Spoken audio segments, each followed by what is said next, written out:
Hello everybody, you're very welcome to today's Chamber member interview. Delighted to be joined by Aisling Kirwan.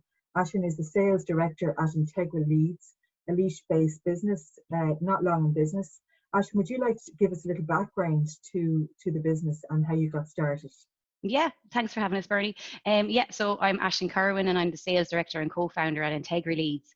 We're a year and a half in business now, and we specialise in lead generation, but specifically appointment setting for sales and marketing teams within the IT sector. We do this globally, so even though we are based in Laois, lovely Laois, the majority of our clients are based outside of Ireland, specifically UK, EMEA, say Benelux, Nordics regions, and the US along with Australia. As I mentioned, we only work within that IT space, so things have been very interesting during these challenging times, I suppose. Yeah, and I know since I've met you last year, you hadn't long set up in business and you'd already won awards and accolades. Yeah. Well, look, there's myself in the business. I'm obviously the sales director, as I mentioned, but I have two strong henchwomen here as well with me. So we have Emer O'Connor, who looks after the operations, and we have Jane Delaney, who looks after the delivery. So between the three of us, we stepped out on this journey with a good focus and a kind of good knowledge of what it is that we do and what it is we want to achieve with Integril Leads. Leo were very good at the very start, helping us along the way in terms of introducing us to the iBuy competition, which was step one in our journey. We won that in Laois and went on then to the regional finals. But it was a great boost for us, and it kind of put a bit of a pep in our step to go, you know what, we know what we're doing it well. So we went on then to win a Business All-Star Award as well. We were the first lead generation company in Ireland to win such an accolade, so we're very proud of that. So we went up to Croke Park and enjoyed ourselves up there on the event day. So there's a few other things we have under our belts now over the next little while that we'll hopefully be announcing. But I suppose for us it's important with our brand, and it's important with the focus to quality has always been the forefront of everything that we do. There's lots of companies that do lead generation, but for us, we wanted to stand out from the crowd in terms of the quality that we're getting across. And thankfully, with the clients that we have and the appointments that we're scheduling for them, the quality is standing out from the crowd, and that just helps us and spurs us on in terms of references and in terms of kind of going forward for the likes of these competitions. It always stands in your favour when you have some good referees. Absolutely. So in terms of the whole pandemic and lockdown, you were well set up to kind of just work from home because you're online, really. Your business is online, isn't it? Digital. Yeah, absolutely. And look, the companies, as I mentioned, that we're working for are all IT savvy, so they never stopped. They still needed our help and support. They were all working remotely. We were working remotely as well. So it was a change. Again, we never lacked in terms of the workload that we had. If anything, we were busier, which was a great complaint, I know, and we're very, very lucky, and we understand how lucky we are. There's plenty of companies that can't say that. However, we stayed going. We worked remotely. It came with its challenges. I have two small little people at home who wanted to see what Mammy was doing every day, and there was a few awkward video moments with them coming in around the back of the screen here. So, we had those kind of challenges, but in terms of business and pushing on, it just seemed to get busier. I suppose, as my mother would say, it's an ill wind that doesn't blow somebody some good. And thankfully, as a result of the likes of events being cancelled, travel restrictions being put in place, the companies that we work for, it left a hole in terms of their pipeline. So if they weren't able to travel to the events, and if they weren't able to meet their clients or their sales opportunities, they still needed they needed something or someone to help them keep on the path of keeping a focus on their sales. So as a result, a lot of those companies, they would have had budgets set out from the start of the year. And if they don't use up those budgets by the year end, they lose it for the following year. So because the events were cancelled and there was specific budgets put towards those events, they needed to use up and they needed to put a focus on their marketing. So thankfully, they come to us, and we were able to help them out in terms of generating the leads. As I mentioned, it's appointments that we schedule, top quality appointments with influencers and decision makers within their set criteria. So a lot of C-level individuals who've now had the opportunity themselves to work from home. And in a lot of circumstances, and the feedback that we got from them was the fact that, you know, there was one specific case, actually, Emer's Pride and Joy, a CTO that we booked in Italy. And he had a good conversation with Emer, and he said, you know, I've been home now, and I've been able to step back from an office environment where I'm always been pulled from Billy to Jack in terms of one meeting or another, or something's gone wrong somewhere with our IT. And he said, I've been able to sit back and prioritize now what I need to look after. Is it my remote working? Is it my cloud environment? Is it my cybersecurity? So as a result, those types of meetings and that types of intel that we can then give to our client, as you can imagine yourself, is gold dust. So those types of, that's the type of quality that you're looking for. But it kind of goes back to my point that I made earlier, that the IT companies are constantly evolving, and they're always looking for more, and they're looking to better their competitors, etc. So for us to get in and to help with those opportunities is always really rewarding. Okay, and the digital world is becoming the new norm. So really, you're well placed to seize the opportunities of your customers. So it's great to hear such a positive kind of story, and nice to come across a company that has found, you know, silver linings. As you said, not every company has, but there are many that have, and you really need to be ready to kind of take those and run with them.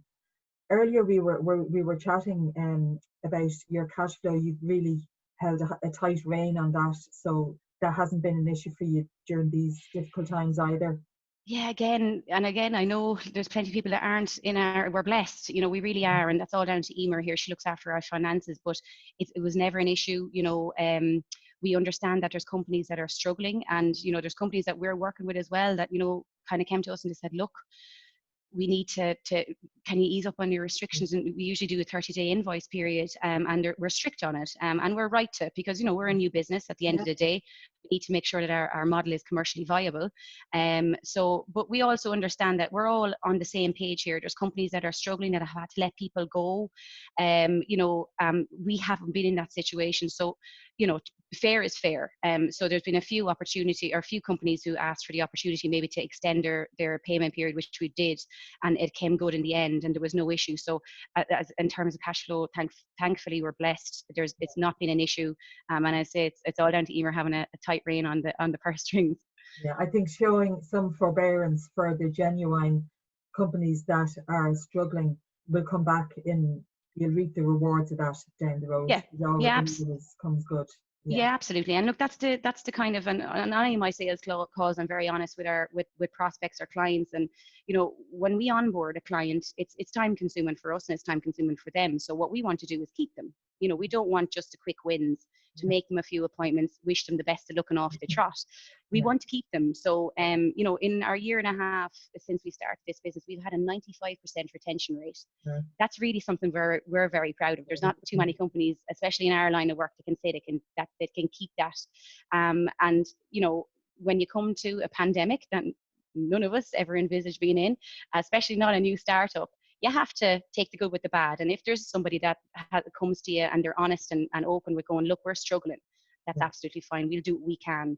And now that company that we gave that extra term to, they've come back with a big budget for the next quarter. So, you know, it swings and roundabouts. We have to be fair. Absolutely. And in terms of plans for the future, I know, you know, I've been talking to you over the last few months, and growing your team is a priority for you. And you did actually take on a new starter there in February, just before lockdown. Yeah, poor Kelly. Kelly's been great. She really has added to the team. She's so positive and she's so bubbly, and she just gets what it is that we do. So she started in February, having come back from London, and landed with us, three mad ladies. But, you know, really, really gets it, and, you know, keeps every month keeps coming back up with the rewards and adds more to the team. But unfortunately, she started in February. COVID happened in March, so it meant we're all working remotely, you're on your own. So we're very interactive in terms of obviously the sales calls that I'm doing daily are on Zoom, but we use Microsoft Teams so that we can share ideas and do some training with Kelly as well when we can. So we use that as much as we possibly can to try and keep us all in the headspace. It's nice to be able to speak with somebody who's going through the same thing as you are. So Kelly has been fantastic, and it's been hard for her because we would have had a different kind of a training lined up if we hadn't been working remotely. But she's getting through it, and she's really proved brilliant. So we also have another lady, Lisa. She works remotely. She's part-time. She's more so helping Jane with the data. She's actually based in Galway, so it hasn't been a big change for her. She's used to working remotely. So we have another 1.5 people as such, but the plan before COVID came in was the fact that we needed to onboard another 1, if not 2 more heads this year. So probably not going to happen at this stage. We could do with it, we're that busy, but it's a difficult time when you're trying to onboard somebody to a team, to do the interviews and to do all of that when it's still kind of uncharted waters. So we'll hold off. And we were thankfully, again, we're very excited that we've been doing so well so quickly, but we were only discussing this morning. Maybe it came at a good time for us to sit back and slow down a little bit as well, and to kind of go, what, maybe we can ease off a little bit in terms of running ahead too quickly. So it slowed us down a little bit. It put us more in the frame of mind of a longer term plan, and definitely part of that is the recruitment. Yeah, and in terms of your customer base, you mentioned 80% of your customer base is now global. Yes, yeah, and that's really, really positive for us as well. Like, Ireland's a great country, but it's a small country. So the Irish campaigns that we have actually at the minute, there's only a couple that we have on our books, but they would be larger companies who prospect across EMEA. So they're not just specifically based, like they'd be based in Ireland, but not just with a company profile in Ireland. So UK has always been good to us. But as a result of COVID, we kind of looked outside the box a little bit. Nordics and Benelux were 2 regions that we dabbled in, I suppose, before, but now they've really come good for us. We've got some excellent referrals over there. We've got some excellent case studies as well. And what's nice is the companies that we're using now are referring us. So our brand is getting bigger there as well, which is exciting for us, for growth in the future, of course. I think you're a great example of a very unique business based in Laois. Very young startup, but you've 3 great people there at the head. I mean, I've met you all, and from the first day, I really liked what you did. Didn't fully understand your business model, but the more I talk to you, I can get my head around it. And I remember asking you about your name, Integril Leads, and you kind of referred to it in your interview that you've got their integrity. You're not just a one-hit wonder. You're there for the long haul, relationship building. And I think that's a really nice, it's nice to incorporate that into your business name as well. Yeah, no, it's one of our core values, and we said that from day one. Transparency and integrity is really key, along with communication. And all of our clients kind of hone in on that too. So the best campaigns that we have are the ones that they run month in, month out, and to keep those on your books and to keep the relationship there, you need to have integrity. And we get that a lot, that we're so positive and stuff. But you know what? We love what we do. We love what we do, and we really believe it. And when you have clients coming back telling you that appointment that you scheduled for them with X company in X country or whatever it may be has turned into a huge opportunity, or maybe one of the best appointments they've ever had, and they wouldn't have been able to get it without us, that has to put a pep in your step. So when we get those types of companies, and they'll stick with us, and that's what we love. So the integrity piece is really important to us. I think there's a lot of learnings for members on what you guys are doing in terms of relationship building and how you're spreading globally. It's a fantastic story, and really delighted that you could share it today with the members that may not have been aware of you or not really fully understood what you actually do. So thanks again for taking the time, and really looking forward to meeting you soon at a chamber event. Not sure when that'll be, but look, we'll continue to stay engaged and and try and kind of, you know, get members involved. And great to be able to profile you today. Thanks again, Perfect. Aisling, for taking the Thanks, time. Bernie. Thanks for having us. Thank you.